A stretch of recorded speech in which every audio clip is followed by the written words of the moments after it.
Okay, we're going to try it this way now. But.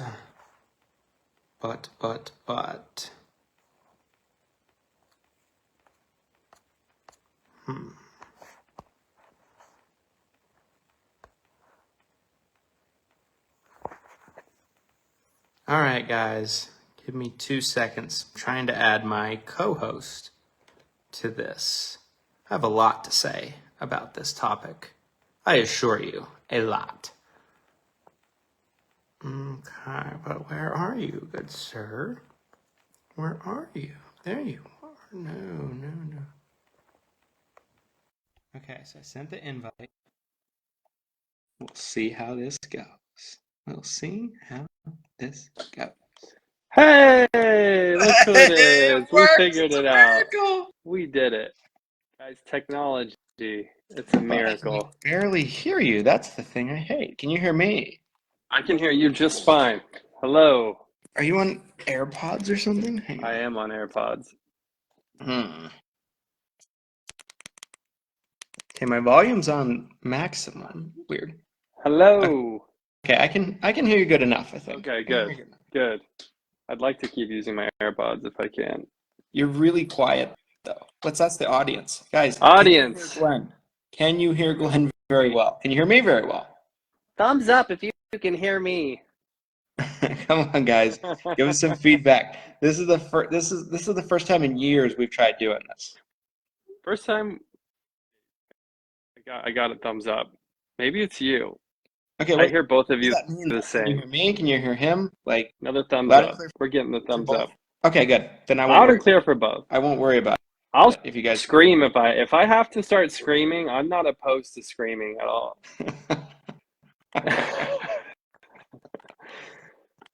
Christian, what are we talking about today? Well, we're talking about something that around this time of the year, every year, encompasses the attention of the senior agent community, and that is Walmart, you guys. And I before we kind of jump into this, I wanted to say, like, I hope you guys know, I had several calls this morning that I had to postpone because I woke up under the weather.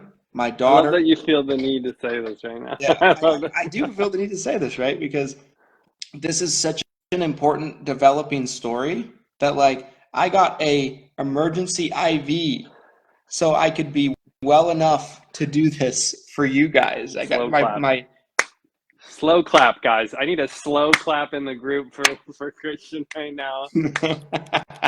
I love it. That's how important this topic is, and guys, that topic is Walmart.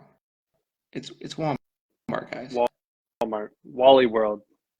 If you remember last year, there was a bit of a kerfluffle, if I may, around Walmart.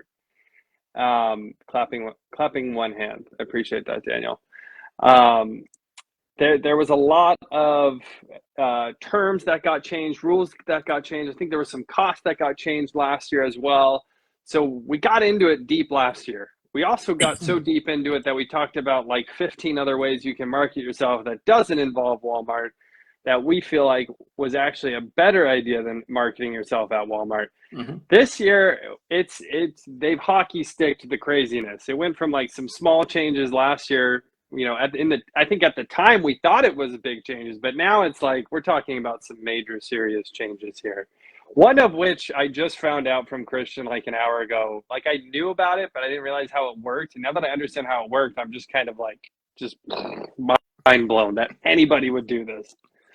So I want to start off by saying, right, there's going to be some of you that as we go through this, you're going to be like, this is not the terms that I have been given, et cetera, et cetera. So essentially, my understanding of the situation is a carryover from last year. If you guys were around last year, and if you saw our massively popular live stream last year about Walmart, it was probably our biggest stream ever. Like, probably 10,000 people have viewed it by now. There was a situation where Humana came in and had essentially the first rights on the majority of Walmart stores across the country. My understanding is that still is the case.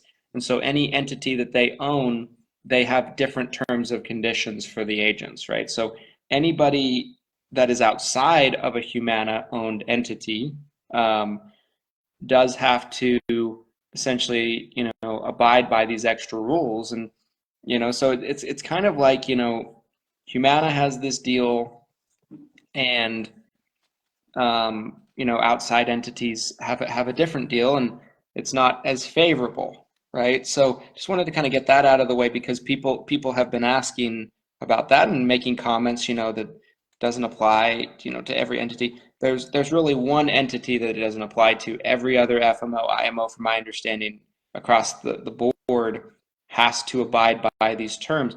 And recently, these terms have started to kind of leak out to the public about what is required of the agent to be in a Walmart store, this AEP. And I must say, it is the worst deal I've ever seen in my time in the insurance industry. By far, it is number one. It's the GOAT of bad deals.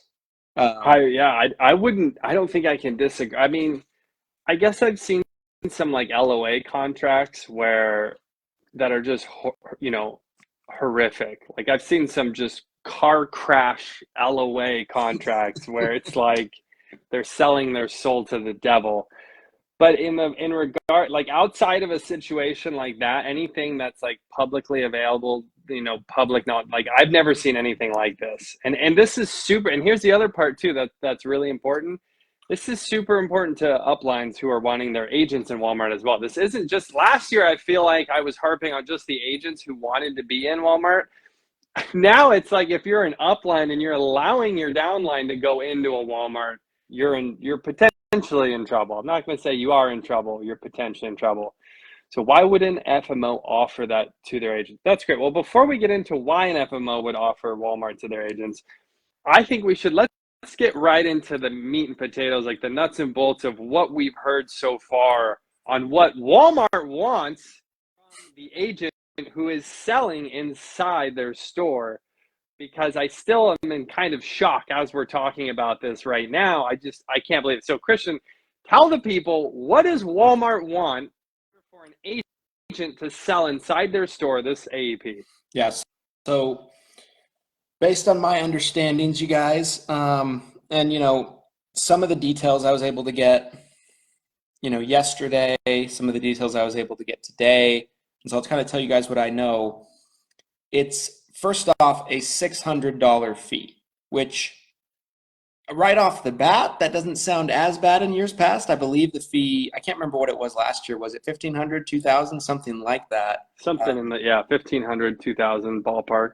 Sounds about right. If you look at Walmart at what it was a decade ago, or maybe even 5 or 6 years ago, for the most part, it didn't cost anything. It was something that the FMOs did deals with behind the scenes with Walmart in order to kind of find a middle ground. But the agent didn't have to pay anything to be in the store. Yep. So the agent didn't have to pay anything to be in the store. The agent didn't have to give up rev share, which we're going to talk about in a second here. And they didn't get penalized for not producing a certain amount of apps. Imagine that. We should start penalizing agents. I would love to. I would love to penalize everybody. Let's go. I'm ready for this. Just kidding, guys. Totally playing. Just kidding. Kidding. So it's a $600 upfront fee to be in the store. So right off the bat, maybe doesn't sound so bad. Then it's a $200 per month rental fee to be in the store. My understanding is it's a minimum of 20 hours commitment. All of that sounds like, it's not terrible, right? But the thing that really got me is this. For starters, there is a 15 app minimum that the agent will have to hit by being in the store. And every app, every number of apps that they're short of that, they have to pay $100, essentially a penalty to Walmart. And this $100 per app, like I'll give you an example, right? Let's say an agent gets put into a store and they just struggle to do apps in those stores. Stories that Glenn and I both hear every single year on a recurring basis when it comes to Walmarts and stores like this. So not abnormal, doing 2 apps, 3 apps, 4 apps, 5 apps, or even 0 apps. And, I just you know, tagged everybody. That's what I was doing, in case you're wondering. Everyone's now been tagged. see, I thought there were more important things than Walmart. Okay. Yeah, no, this is hands down the most, but we need everybody on right now. That's what I'm trying to So have happen. essentially, I'll give an example, right? If an agent went in and they had a really tough time, let's say they didn't write any apps because of the Walmart store, Yeah. they'd have to pay $1,500 at that point because it's $100 per app that they're short of the 15. On vice versa, let's say if they write 5, they'd pay $1,000 in penalties. So that's in addition to the money that it's costing them. 15 for all of AEP, for those of you guys that are asking, all of AEP. Now, if you're asking yourself, oh, that's nothing. Well, 9 out of 10 agents don't write 15 apps in a Walmart that are in Walmarts. You know, So, and it's so located. Well, in Walmarts if they're in a specific location. Right. But location is everything. Location's everything. Yeah. And the vast majority of agents that sit in Walmarts over the course of AEP probably don't do 15 apps. Yep. I would put my money on that being the statistic. Okay. For sure.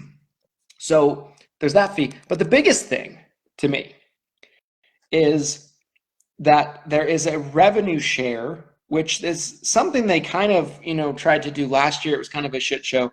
But there's a revenue share that essentially means that the agent, I won't get into the specific numbers of the revenue share, but there's a revenue share, and I guess I can if you guys want me to. Let me know in the comments. There's a revenue share where the agent has to essentially give up some of their commission, not just the first time, but the lifetime of the policy to Walmart at that point. And one thing I posted last night in the Facebook group as I was thinking about this is I was like, you can't split commissions in the Medicare Advantage world. You can't. It's not a thing. Right. So either this is going under Walmart's writing numbers of some kind, being used some kind of Sunfire, or this is being written by the agent and you're going to have to cut a check on a recurring basis. And it turns out it's the latter. So the agent is going to be required to pay on a recurring basis, cut a check to Walmart, and your FMO is required to chase you down and get that from you. Now, for those of you that are uplines out there, your GAs, your MGAs, et cetera, if there's an agent under you that doesn't fulfill their obligation that they agreed to pay the rev share, it rolls up to you like it would a chargeback, and then you're going to pay it. That's the crazy part. That's final expense. I don't know, the thing that blows my mind, because again, when we talked about the possibilities right there of how this would work, it made so much more sense that there would be like a Sunfire or something where it's being channeled through Walmart, where Walmart is doing the accounting. How is that legal is the question we got. You could argue it's against CMS regulations. You 100% could. I would. I mean, I'm assuming someone at Walmart already got this cleared with someone at, right? Like, I'm assuming they wouldn't roll something out that's blatantly against CMS guidelines. Like, but yeah, I mean, it doesn't make any sense. Like, if I'm Walmart and I'm trying to put this program together, I would have something like a Sunfire, something where, again, the policies are essentially being written under my writing number. And then I'm doing the accounting every month. And I'm paying the agent almost LOA status, right? But doing it the other way around, and again, just to really reiterate what Christian just said, you guys. So what Walmart is expecting, they're expecting you to go through your commission statements on a monthly basis, identify which policies were written inside of Walmart during this AEP, and then take Walmart's cut, write them a check or submit some type of payment to them, and to do this every single month for the lifetime of that client paying you any type of commission. It's bonkers. It's crazy. And I also know firsthand, because I am an agent and I know agents so well, I know for a fact that this will never work. It will never work. Walmart, if you're listening, if you're on this live stream, if you catch the replay, Walmart, please listen. Listen, these agents won't pay you. You're going to roll up debt to the IMO, the FMO, the GA, the MGA. It's going to be a debt game that essentially the upline is going to have to pay. I don't see any other way that this goes, in my opinion. Even if you're trying to do it legitimately, you'll probably miss some, right? Like, even if you're trying to, it'll be accounting nightmare for everybody. Yeah, it's 100% going to be a total shit show for everybody involved, for the agent, for the upline, for Walmart. This holds the crown of bad ideas. It really does. My understanding is it is annual. I don't think it's monthly, but still, it's annual. You know, like it's annual. So they're expecting a check once a year. It's not. My understanding is it's not being tracked through a Sunfire link. I mean, it might be from your FMO. That's a good point. It might be being tracked through your FMO. That part of it, I'm not sure, but the agent does obtain AOR status, and they still have to basically invoice the agent for the money. Is essentially what's going to happen. The FMO will. Yeah, regardless, I mean, obviously, I'm being archaic, imagining like a paper check. It might be a much simpler way that the agent's having to pay, but it's still, if the agent's getting the commission that has to pay back a portion, that's still the agent having to pay. It's like, in my mind, it's the equivalent of a senior getting their Social Security check and banking that you can get your chunk out of that Social Security check before it's gone. It'll never work. Unless I'm completely unless we have something wrong here, but from what I've read, from what I have read with my own eyes, what you have said is correct. From what I have read, maybe it'll change, but yeah, just completely bonkers to me that they're trying to pull this off. Yeah, and I think the biggest thing is like there is a scenario as well where let's say there's a situation where you write an app, takes effect in January, you get your commission, you pay your yearly commission out to your FMO, which essentially goes to Walmart, right? Right. Then that client changes in OEP and you get a rapid disenrollment, you pay it all back. Are you going to get that amount back from Walmart that you paid? Probably not. Good luck. Probably not. So there's so many things about this, not to be forgotten. People are thinking about like, well, I guess if I did this many apps and I still come out with this many. You could market any other way you can possibly think of as an independent agent, and you don't have to go through any of this clown show. You know what I mean? The other thing I'm thinking though is like, how does Walmart know when they write the app? How do they know where that relationship came from? Like, how can Walmart track this at all? That sounds like a nightmare from their end as well.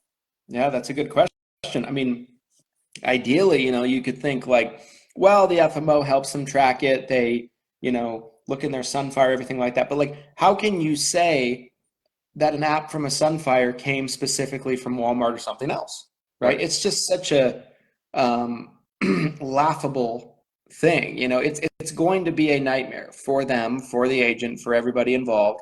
There might even be situations where an app gets written outside of Walmart and they accuse you of it being a Walmart app. Right. You know what I mean? That was my thought in my head when I said that. I'm like, imagine Walmart calling you. Walmart, hello? Hi, this is Walmart. I think you wrote that app in my store. It's like, what? No, I didn't. Yearly. Like on the Medicare Advantage side, by the way, guys, it's $100 the first year on the MA app that you have to pay them, and then $50 recurring every year after that. The app stays on the books. So, so someone said, what if you don't do 15 apps? I answered that earlier, but I'll answer it again. You have to pay a $100 penalty essentially for every app you're short of the 15. So if you do 5, you have to pay $1,000. You do 0. You do 0. 1,500. Stroke baby. That check. 1,500, son. Crazy. So like if you did, let's say, lay an egg and do 0, and Which you there pay will 50. be many So agents. you paid. You You know paid there will be many agents who do that. 1,500 plus the Yes. 600 to get in the store, and then let's say you're in for 30 days.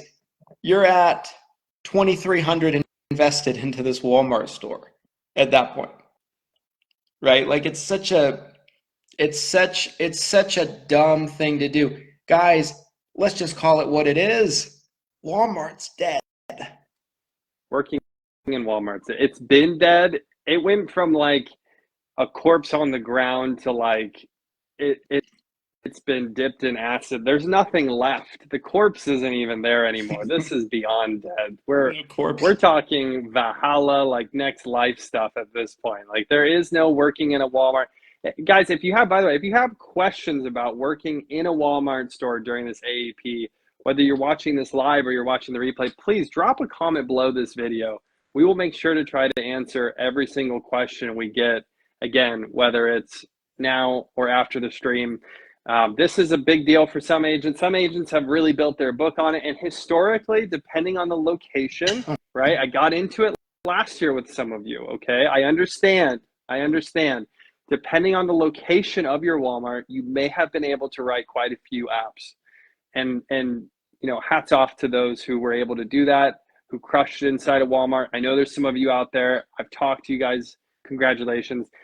That is not, in my mind, that's like the exception, not the rule. The average agent writes very little inside of Walmart, and some agents don't write anything inside of Walmart. So that being said, do you want to keep talking about, do you want to transition to ways agents could do better than working inside of Walmart this AEP, or do you have other comments you'd like to bring up for Walmart? One last thing on the Walmart side point, and then I do want to transition into that, but Yeah. because I think, you know, ultimately we want to bring value for you guys that are on this stream here Sure. today. But essentially, there have been a couple of FMOs that have come out and said that they'll pay your profit share for the first 15. You know, okay, great, I guess, but it doesn't and there's only a few groups that are willing to do that. What I've heard from a majority of FMOs is that they don't want their agents doing this. They don't want the responsibility. They don't want to, you know, do the accounting of all this and chase the agent down and try to get them to pay and, you know, take the risk on of having to pay if they don't pay. Most FMOs just don't want you to do this. The reason I saw a question earlier, like why would your FMO try to get you to do this? I don't think it's that they're trying to get you to do this for most of them. I think it's that every FMO has some of those old timer agents that they demand information about it. They want to be in it. And, you know, if they don't provide them with any solution possible on the Walmart front, you know, they might try to leave them or something like that. You know, they pray to the Holy Grail of Walmart, if you will. And did I just say the that Holy Grail? You did. Walmart's a religion now, apparently, guys. We just figured it out. We just figured it out right here on the stream. But I think it's really that, you know, I think from an FMO's perspective, they want to provide you with all the options possible, whether they think they're good or not. If there's one agent that wants it, they want to make sure that you have the resource available. And that's kind of their perspective, in my opinion. But yeah, you know, I think, you know, that's something to be said. So let's try to transition, right? So like other ways that agents can do business other than Walmart, right? There are so many ways, right, that agents can do business other than doing Walmart. What are a few, Mr. Shelton?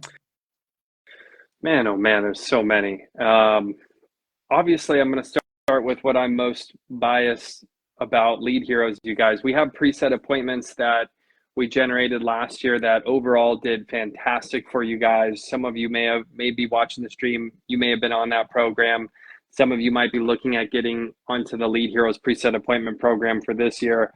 We are planning on having a webinar Wednesday, August 28th.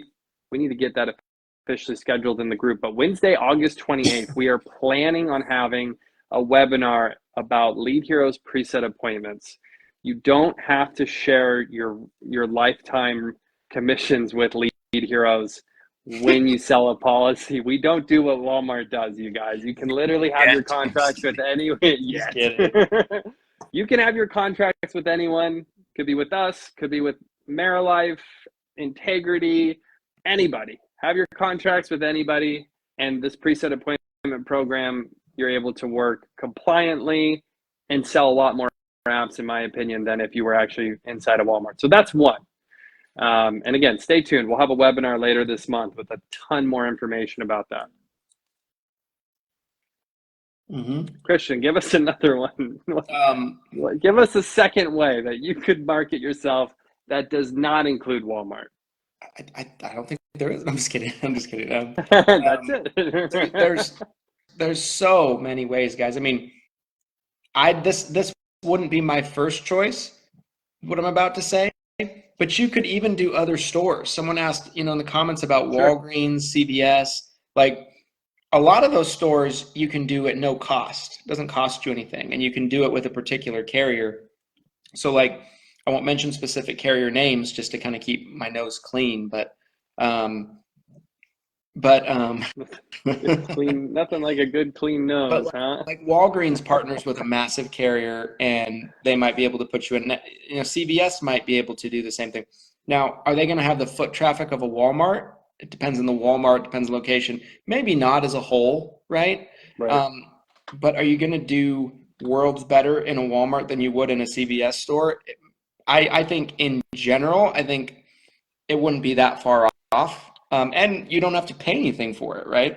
Now, the downside of that is you have to, the downside of that is you'd have to, be at a booth basically for that particular carrier. But, it's if you're a brand new agent and you're strapped for cash, that's a free way you can do something during AEP, right? Yeah. And, if you're a brand new agent, it's kind of scary to possibly have to be out $2,300, with Walmart. So that's an option. Seminars, guys. I mean, seminars are so great. There's so many good, ways you can do seminars. You can do high cost dinner seminars. You can do sales seminars. You can do educational seminars. You can do seminars at a senior center, a library, anything like that. Seminars are great. You can do them at low cost and budget seminars, and you can get good amounts of people. I could do one dinner seminar, during AEP, and I could probably get more people to that seminar than I'd see in an entire AEP at Walmart, sitting at Walmart. 100%. Yeah, I think seminar, especially when done correctly, can be a great way of showcasing yourself as an expert, right?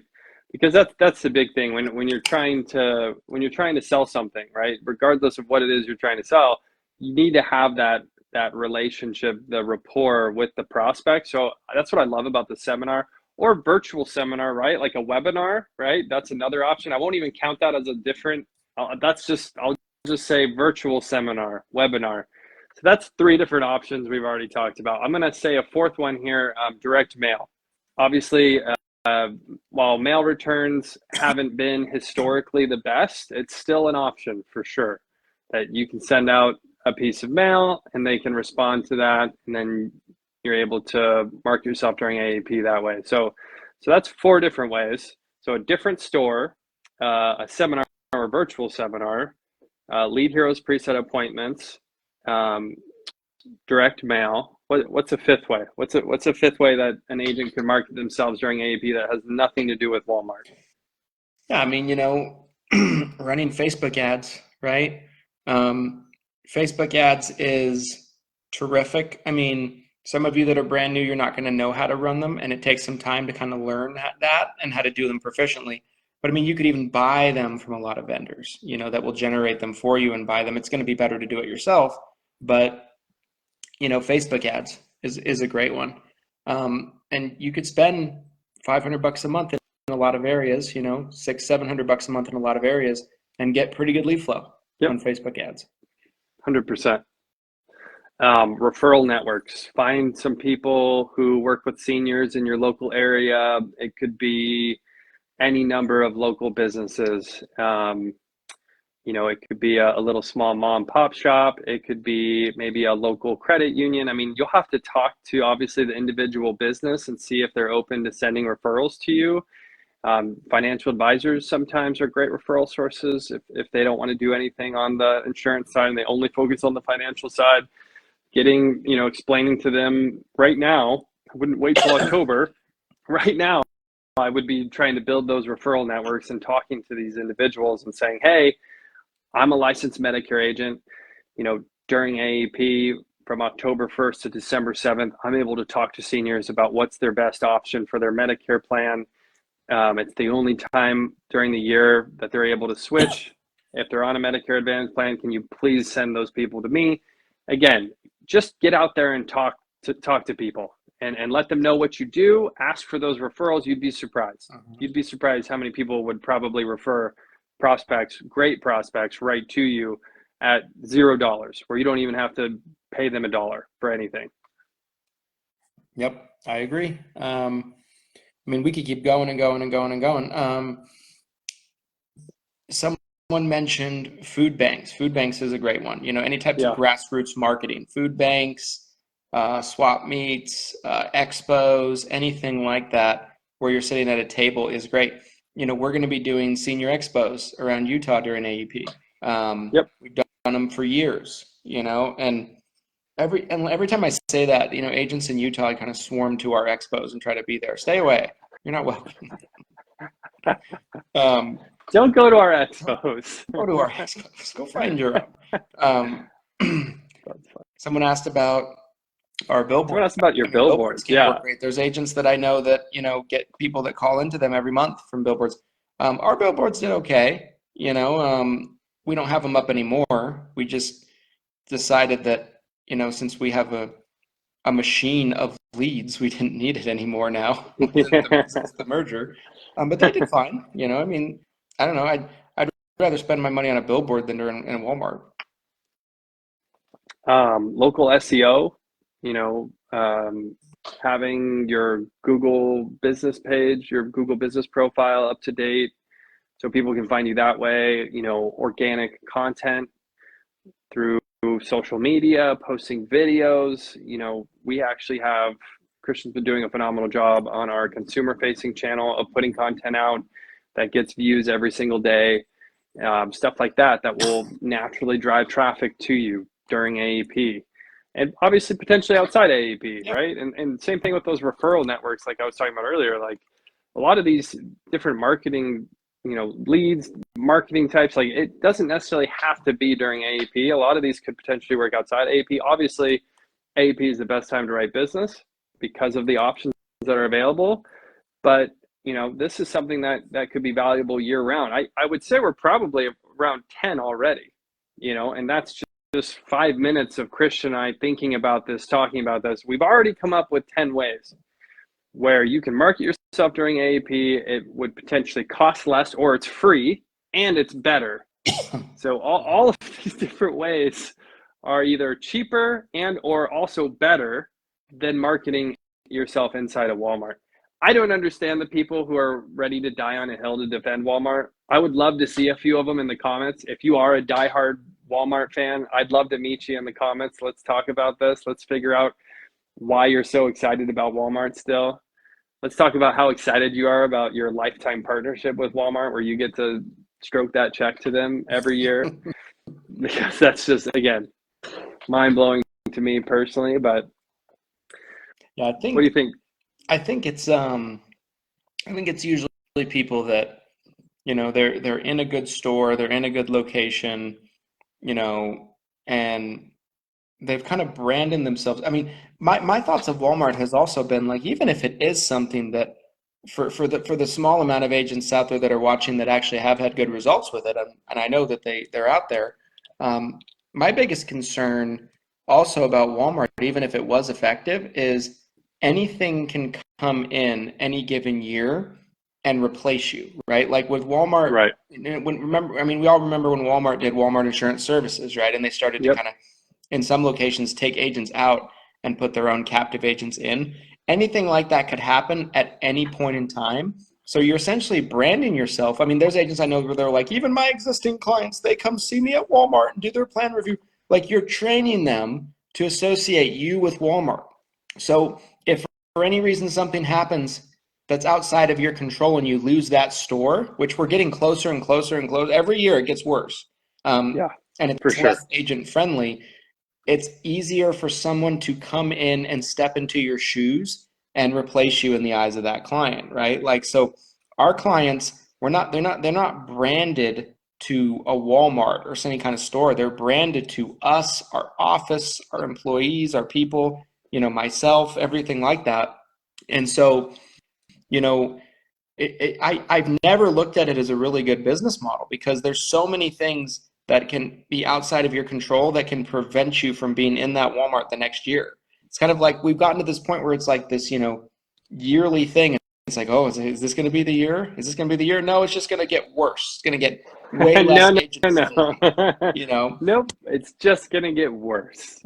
So it's still an option. It's just becoming a less and less viable option. And so, right.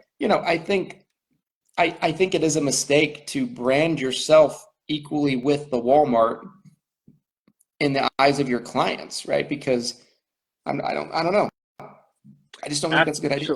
We had someone jump in the stream here. Ashley, she said, brand new in Medicare, first AEP. What's wrong with Walmart? I'm unaware. Hashtag team replay. Yeah, team replay, Ashley. Watch this from the beginning back. You will be pretty well informed on what's going on with Walmart. And yeah, tread lightly. Absolutely tread lightly if this is your first year. I don't know if it would be the place to jump into. Again, there's always exceptions, you guys. I've already said that earlier in the stream. I'll say that again. There's exceptions to the rule. I just think overall, for the majority of you, the vast majority of you, marketing yourself inside the Walmart this year is probably not going to be your best option. Very highly likely not going to be your best option, for sure. Yep. I would agree. Yeah. Any final thoughts? Oh, man. You guys, again, comment hashtag team replay below if you are watching the replay. If you have a question about any of this, whether it's about marketing yourself during AEP or specifically Walmart related, marketing yourself in a Walmart, drop a comment below this video or a question below this video, and we will try to get back to you as soon as possible. We're going to try to answer everyone's question. I know we've seen quite a few in the comments. We may have not been able to get to everyone yet.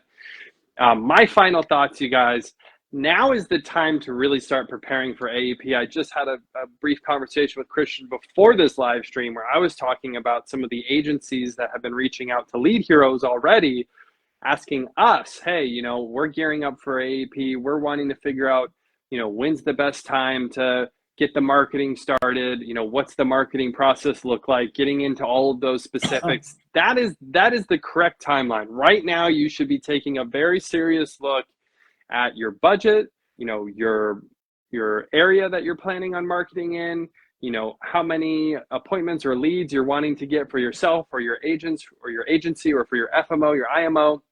Now is the time. Don't wait. That is really one of my key thoughts I want to share with everyone today is like, it is, August 6th today. Now is the time to really, really, really put on your gloves, your working outfit, like get your toolbox, get everything ready, because we are literally, in my mind, like on the 5-yard line. That's how close we are to AEP actually starting. And stay tuned. August 28th, Wednesday, August 28th at 10 a.m. Pacific, 1 p.m. Eastern. We're planning on doing a webinar for lead heroes on the preset appointment program that we will be launching for this year's AEP. It's going to be very, very similar to what we were doing last year, only a few small changes. So stay tuned for that as well. Christian, final thoughts, good sir. Yes, and that was great. I mean, guys, just to kind of reiterate some of the stuff that Glenn was saying. I mean, time is of the essence, with AEP, and I think that's the message that everybody needs to be hearing right now. I would say just understand kind of the landscape we're in right now, and kind of this AEP that we're in right now. I think that to summarize this topic of Walmart, there is so much that I don't like about this current deal, but I don't think anything is more, disgusting to me than the rev share part Yeah, of the it. rev I think that, share. That's criminal. Criminal.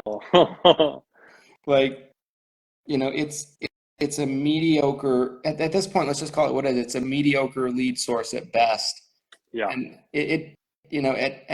and they want rev share for you using it. It's insane. So I hope that this was helpful for you guys. I hope that this opened a lot of your guys' eyes about kind of what's going on. I hope we answered some questions about kind of what this is going to look like going forward. Yeah, I mean, it's like it's become like a yearly tradition. We do a Walmart stream because it's such a Our topic of annual conversation. Walmart stream. Yeah. Wild. All right, guys. Well, Glenn, thank you for your time Of and course. your insight as always. And thank you guys for watching. Again, like Glenn said, team replay, guys. If you watch the replay of this, comment hashtag team replay. Drop any questions you have. We'll do our best to answer them. We'll see you guys next time. Until Thanks, next everybody. time, happy selling.